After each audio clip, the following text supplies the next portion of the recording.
You are looking at Julian's pronunciation guide, where we look at how to pronounce better some of the most mispronounced words in the world, like this other curious word. But how do you say what you're looking for today?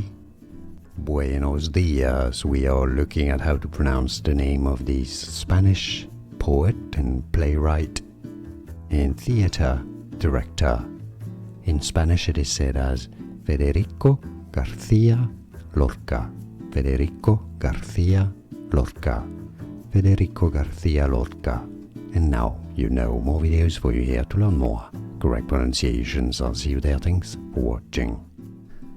Here are more videos on how to pronounce more confusing words and names too many mispronounced. Like this video if you found it useful. I appreciate your support. I'll see you soon and thanks for watching.